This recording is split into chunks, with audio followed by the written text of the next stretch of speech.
some bedtime triggers. Oh, stories, some bedtime stories for you. But unfortunately, all of the more copyright-free stories, I was thinking Brothers Grimm or something like that. Well, grim they are. They're all horrifying. Everyone dies in them, and I couldn't find one. I found Rumpelstiltskin was alright, but he does rip himself in half in the end. I guess you could just like Disneyfy it and be like, he was so grumpy, he ran away, never to be seen again. But then I thought it might be better to just tell you some random, kind of boring, kind of funny stories from my childhood or adolescence, just to have something to talk about without being too engaging, but without being too boring. I think the best ASMR is a comfortable distraction, if that makes sense. You're distracting your brain from keeping you up because you're focusing on what's happening in the video. And it's boring enough that eventually your body will let yourself drift off into a very nice sleep. So that's my goal today. Just talk a little bit.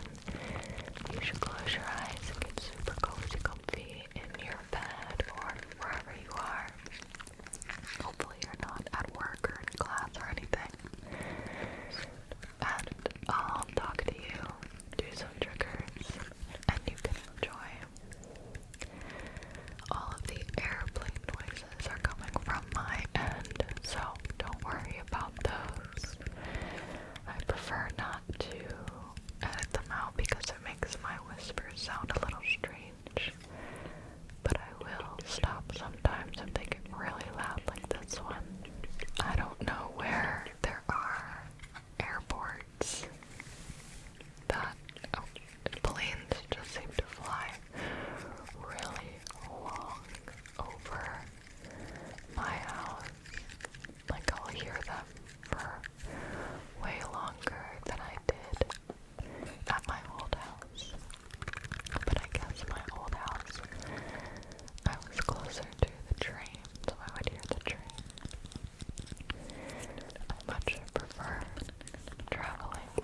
summer at James's house, I would beg my parents and he would beg his parents, and then they would make the really long drive. I feel like it was about 4 hours or so to go drop me off, or vice versa.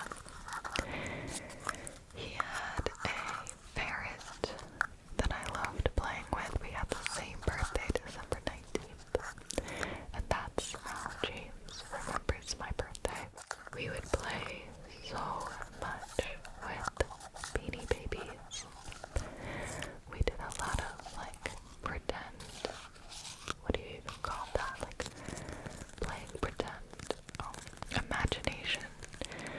Every Beanie Baby had a different personality that stayed the same every time we played, so it was consistent characters. We loved creating original characters and voices and storylines and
next to, I was the window seat. I don't remember. The woman next to me in the middle seat was so cute, and she ended up taking a picture with me and sending it to her kids. I guess she thought it was interesting that I was tall and American. I don't know. But she was so cute and nice. And I think her husband was probably the one in the aisle seat. And I promise I won't go on and on and on and on, but I have a sesame allergy, and they gave me a piece of lettuce on the plane with some oil because they were like, we don't know if there's sesame in the food, so this is the only thing that we have. And I was just ate my Starbursts in my bag instead and took a Benadryl and fell asleep listening to an audiobook. But once I landed, it was the most surreal feeling of my life. I do not travel out of the country. I don't travel much at all. The first time I was ever out of the country was in high school. My good friend was Spanish, and her family had a house there, and she invited us to Spain, and that was so exciting. And I think that's it. We spent a half a day in France. I thought that was so cool that you could just drive to another country so easily. There was no border checks or anything. It's just, I believe we got out of the car and we, like tourists, laid across the road because it was just normal, unbusy road. It was like a small, no cars passing through road. And we were half in Spain and half in France, and we thought that was so funny for some reason. That was the first time I think I ever left the country. So Japan was a very big deal. I feel like a lot of people either never ever leave their home country or are just crazy travelers. I just love to go anywhere and everywhere. I am not super adventurous, and I feel like, well, it depends what you like to save for. I've never been like a travel person, so I feel like it would be worth it to go to different places. I get a lot of anxiety, but if you can go and experience new things, if you have that opportunity, I definitely understand why people say you should take it. My schools didn't do any sort of trips. We would go to the city. I know a lot of people who went to schools that had a lot of trips to go to different countries, and that always blew my mind. Which is going with your classmates and teachers to a different country sounds really chaotic. Ben did a lot of traveling for school, I think. Different work. I don't even know if they're internships, but I went to India and China. You took Chinese for a very long time. Study abroad, but high school.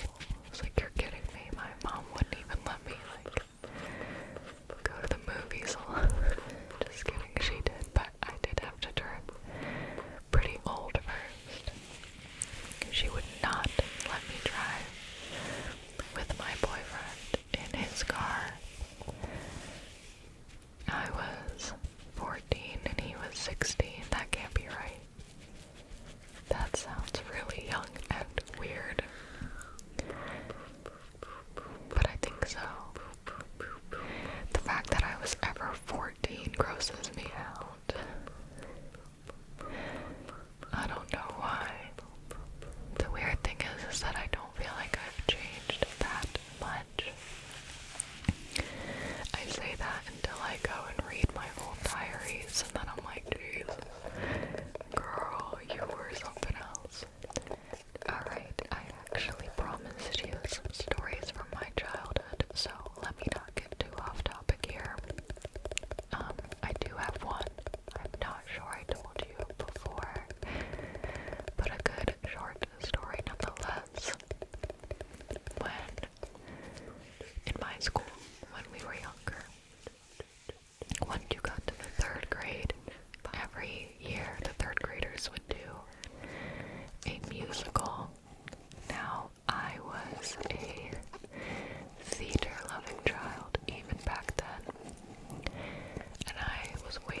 So